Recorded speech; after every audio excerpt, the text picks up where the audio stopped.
네, 시작하도록 하겠습니다. 그, 지난 시간에는 이제 소프트웨어 공학의 정의나 범위, 뭐 이런 것 좀 보이시죠? 여기 있는 거. 이 범위에 대해서 설명을 했고요. 아, 그게 제일 중요합니다. 그래서 이거를 먼저 정확히 아시고요. 오늘은 뭐를 할 거냐면, 이제 소프트웨어 공학을 이제, 만약에 내가 정보 시스템을, 그러니까 어떤 뭐 인서관이나 산서관 같은 걸 말하는 거죠. 그걸 만들려고 하면, 누구를 만나서 무엇을 알아봐야 되느냐에 대한 전체적인 아웃라인을 설명하도록 하겠습니다. 이것도 실무로 가면 중요하죠.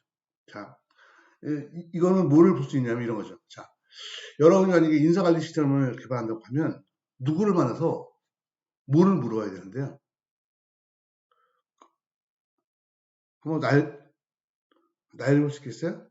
아마 누가 나열해도 완벽하게 나열할 수 없을 거예요. 그렇죠? 그래서 여러분 선배들이 그걸 정리를 했어요. 그래서 보시면 인포메이션 시스템. 이게 뭐냐면, 인포메이션은 뭐죠? 데이터가 내가 원하는 시기에 얻은 데이터를 인포메이션이라고 해요. 시스템은 뭐죠? 시스템은 어떤 목적을 갖고, 어떤 목적이 있어야 돼요. 목적을 갖고 연관된 것들이 모여 있는 것들.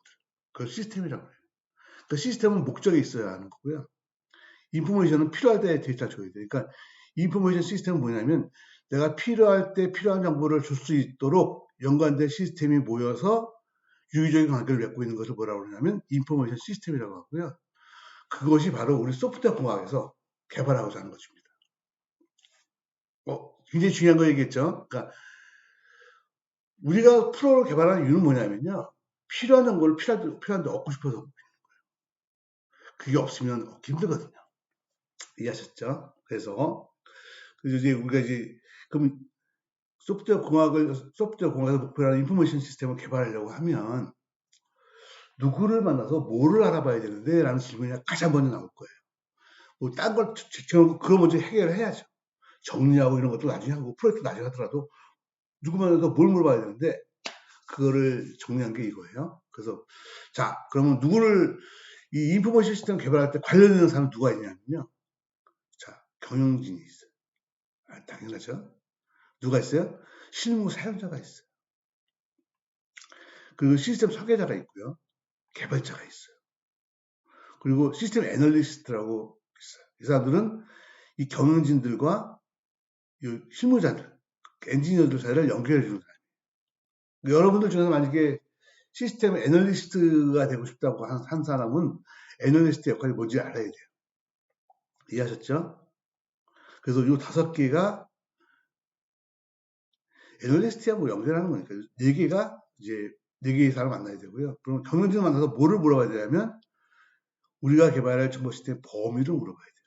목적이 뭐고 비전이 뭐 이해하셔야 돼요. 목표, 돈을 얼마를 생각하고 계세요. 어떠한 점에서 이익을 보기 바라세요. 이걸 얻어야 돼요. 그 다음에 사용자한테는 뭘 얻어야 되냐면 이 시스템이 이 화면에 뭐가 있어야 되고 뭐를 보여줘야 되고 하는 요구사항을 이 둘 다 경영진과 사용자 둘 다 그 컴퓨터랑 무관한 거예요. 이해했죠? 그 다음에 설계자한테는요. 이거 어떻게 구현할 거냐? 실제 뭐 어떤 제품을 쓸 것이고 어떤 인터페이스를 쓸 것이고 이런 거를 정해야죠. 그 다음에 개발자들은 실제로 개발을 해야죠. 그럼 개발할 때도 이제 여러 가지가 있죠. 예를 들면 뭐 외부로 개발하면 웹 개발자가 들어와야 되는 거고요. 웹이 아니면 또 일반 개발자가 들어와야 되는 거고. 개발자도 다 달라요. 그래서 정보 시스템 구성할 때 가장 처음이 뭐냐면 누가 관여하느냐. 노랗게 표시되어 있죠.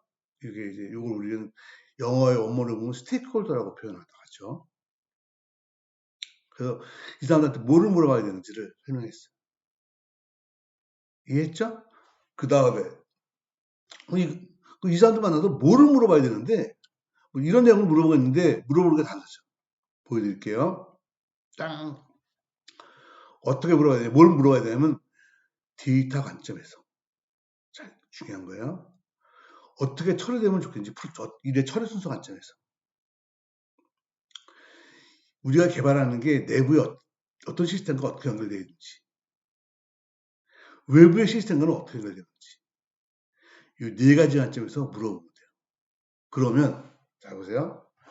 내가 정보 시스템을 만들었을 때 이거 갖다가 이제 처음에 어떻게 개발해야 되느냐를 고민할 때는요.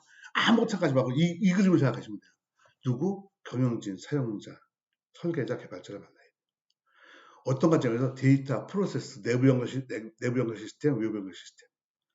이거를 알고 나면요. 기본적으로 전체 내가 개발한 인포메이션 시스템의 윤곽이 드러나게 돼 있어요.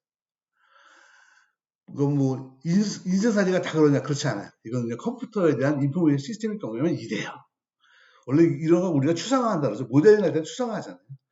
전부 다 알 필요는 없는 거예요. 우리가 필요한 것만 알면 되는 거니까. 이해하셨죠? 요게 조금 애매하시다고 그러시면 제가 이제 예를 하나 들어드릴게요. 자, 여러분이 이제 만약에 수강신청 시스템을 내가 이제 학생들 강의하다 보니까 예를 들어 만들어 놓은 거예요. 수강신청 시스템을 개발한다고 치면 자, 경영진에서 데이터 관점에서 뭐를 물어봐야 되냐면 이 시스템에서 어떤 기능을 제공하면 좋겠는데요. 그러니까 뭐 수강 신청하는 기능하고 수정하는 기능 그게 딴 것도 필요하시냐 뭐 이런 것들을 물어보는 거죠. 그러면 사용자한테는 데이터 관점에서 뭐를 물어보면 그럼 수강 신청을 할 때는 그 학번, 과목 이름, 교수명 이런 것들을 넣으면 되느냐 이런 것들을 물어보는 거죠.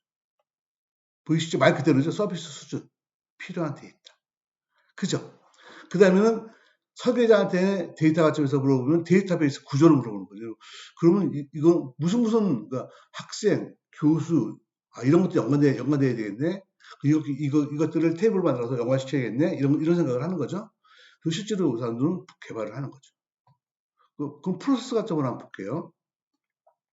이해가 되셨죠? 이거는 샘플을 여러분이 이거를 이렇게 했을 때 요 하나하나의 항목에 대해서 내가 예를 들어 드리는 거예요.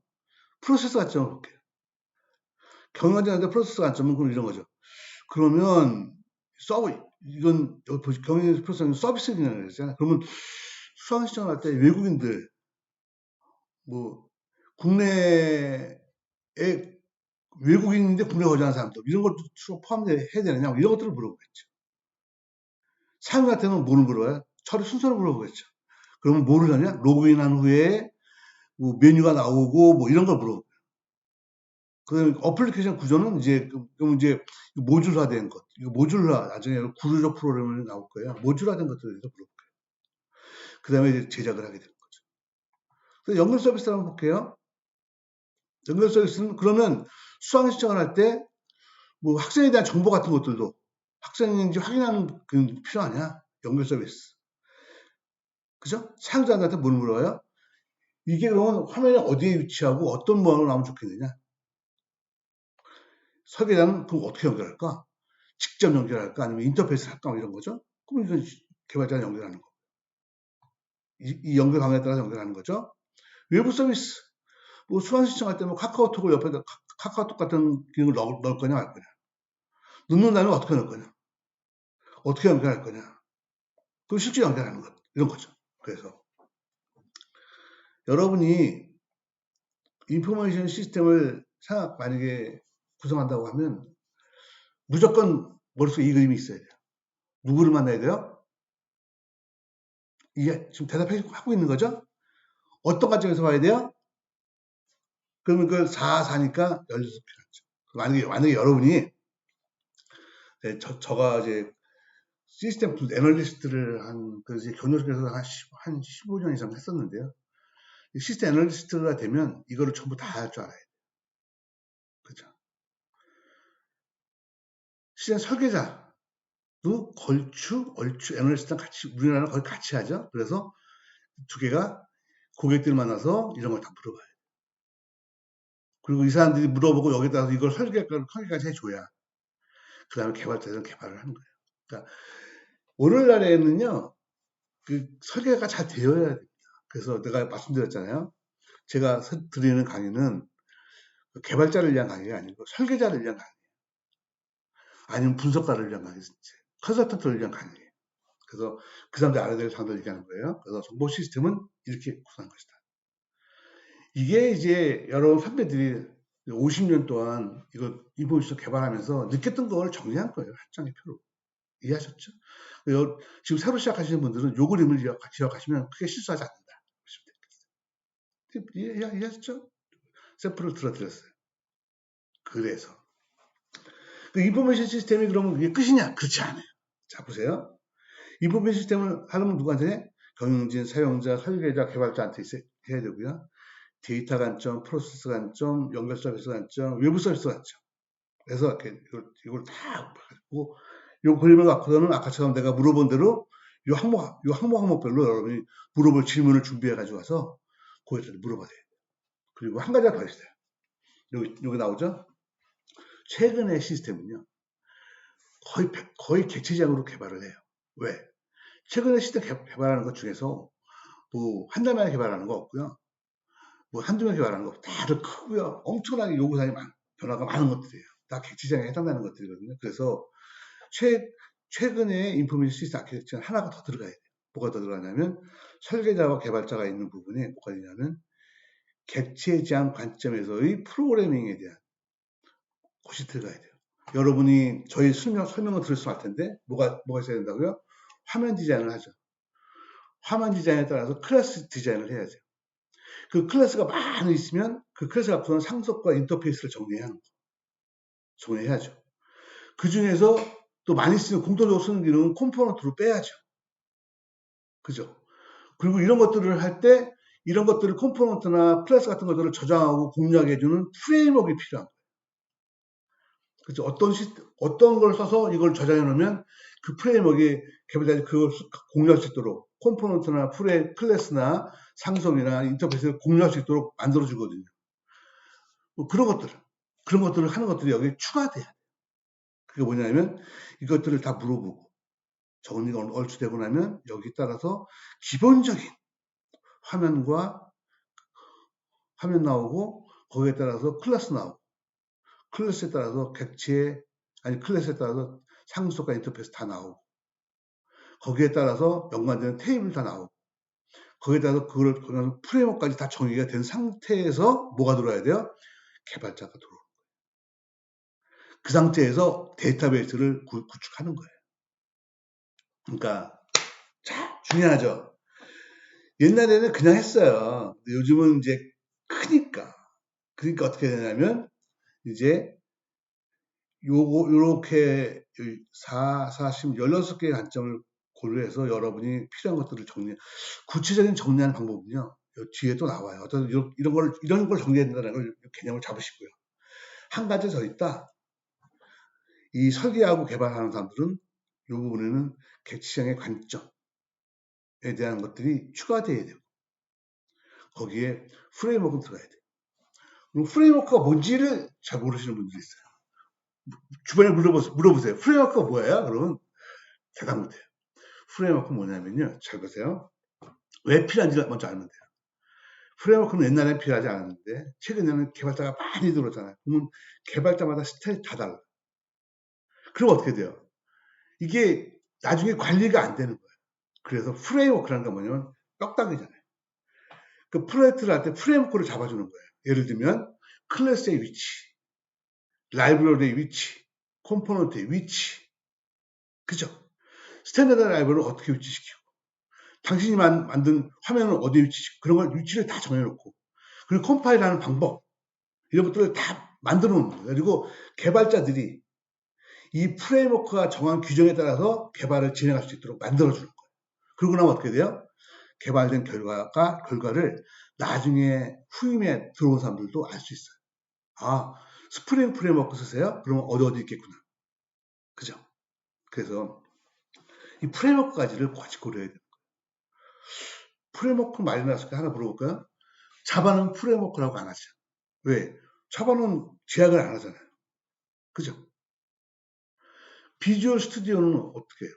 MS 비주얼 스튜디오는 여러분 짜보시면 알지만 라이브러리나 이런 것들 위치가 다 정해져 있어요. 그렇게 만들어야 돼요. 그래서 그거는 어느 정도 프레임워크라고 해요. 그래서 자바를 이용할 때는 옛날에는 제가 하여튼 스트로트라는 것도 썼었는데 요즘 스프링을 많이 쓰는데 스프링이라는 걸 써요. 스프링을 쓰시게 되면요. 위임이라는 기능 하는 거하고요. 그 다음에 라이브러리 공유하는 기능 그죠? 그런 것들을 다 제공을 해줘요. 그래서 딱딱 지정한 위치에 상속도 다 정해져 있고, 그래서 그걸 정해진 위치에 써서 만들어야 되고요. 컴파일도 지정된 방법으로 해야 돼요. 그렇게 하면 프레임워크를 모르는 사람은 어렵겠지만 아는 사람은 금방 이해할 수 있죠. 그래서 프레임워크 개념도 오늘 정립했어요. 그래서 오늘은 무슨 내용을 설명했냐면, 우리가 개발하는 것을 통칭해서 정보 시스템이라고 한다. 그래서 정보라는 단어와 시스템이라는 단어를 얘기했고요. 그거를 개발하려고 하면 기본적인 게 뭐냐, 가장 처음에 할 게 뭐냐, 누구를 만나서 뭐를 물어볼 거냐는 거를 먼저 정의를 한 거예요. 그래서 이 그림을 설명한 거예요. 이 네 가지를 만나서 이런 네 가지 관점에서 물어보면 되는 것이다. 그리고 최근에는 객체장이기 때문에 설계자와 개발자들 위해서는 객체장에 대한 기본적인 클래스, 상속, 인터페이스 디자인이 필요하고, 컴포넌트도 만들어서 올려놓고, 함수, 표준 함수죠. 이거 우리가 이제 SPEC 오리엔티드라고 하는데, 하여튼 표준 함수 쓰는 것도 정해놓고, 그 다음에 그거를 관리하기 위한 프레임워크도 정해놓고, 까지를 해야 돼요. 거기까지 하는 건. 아직 개발하기 전이에요. 개발하기 훨씬 전에 시작하는 거예요. 그래서 요즘은 프로젝트를 하게 되면요, 시작하면 한 8개월 프로젝트 하면요, 개발자들은 한 3, 4개월 지나서 들어와요. 그 3개월 동안 뭐하냐? 이걸 하는 거예요, 이거. 이 요구사항 다 파악하고, 여기에 따라서 프레임워크 만들고, 컴포넌트 디자인하고, 이런 걸 다 해놓고 나서 개발자들이 들어오게 되는 거예요. 자, 오늘 여러분 많이 배웠죠? 오늘 여러분들은 인포메이션 시스템이 뭔지 배웠고요. 시스템 애널리스트가 뭐 하는 사람인지 알았어요. 인포메이션 개발하려면 16개 관점, 16개 관점이 뭔지도 알았고, 각각의 관점에서 어떤 걸 물어봐야 되는지 샘플하고 설명했어요. 그리고 최근에는 프레임워크라는 개념도 뭔지 설명했고, 객체장 관점에서 개발 쪽에다가 어떤 거를 더 추가해야 되는지도 설명을 했어요. 여기까지가 되어야만 이제 여러분이 처음에 이제 뭘 개발하러 들어가면 가장 처음에 하는 단계들에 대해서 전체 아웃라인을 정리한 거예요. 저는 사실은 뭐 이런 IC 쪽에서만 벌써 몇 년째예요. 한 38년 됐죠. 사실 개인적으로 요 그림이 되게 마음에 들어요. 뭐 100% 제가 그린 건 아니고 선배님들이 그린 거에 내가 가피를 했죠. 예를 들면 객체장 같은 추가하는 이런 거 내가 가피를 한 거죠. 근데 어쨌든 같이 했는데 이런 관점을 갖고 계시면요, 제가 볼 때 제가 먹고 살 때 전혀 문제가 없었거든요. 여러분들도 그 문제가 없지 않을까 그렇게 생각합니다. 아셨죠? 오늘은 여기까지만 하고요. 다음 시간에 여러분 보신 것처럼 좀 더 확장해서 더 보충적인 인포메이션 시스템 아키텍처를 설명드리도록 하겠습니다. 오늘 수고하셨습니다.